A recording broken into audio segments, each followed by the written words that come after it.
Let me show you our digital engineered power skid. This innovation supports the path to the green glass goal of any glass manufacturer to cope with the Paris Agreement and to transform the glass melting furnace process from fossil energy to hybrid or full electrical furnace.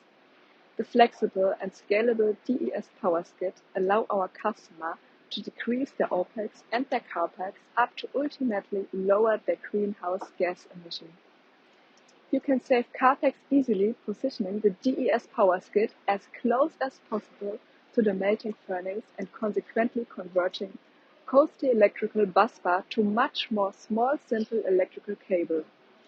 Using the DES power skid, you can easily reduce your OpEx by minimizing your maintenance costs and eliminating the use of oil, which is, by the way, much more safer too. The beauty of the DES power is to offer you a much more flexible solution than the old conventional power boosting solution too.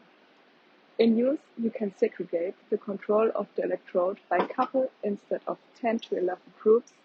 Then ultimately, you may apply a much more spread and targeted energy to your melted glass.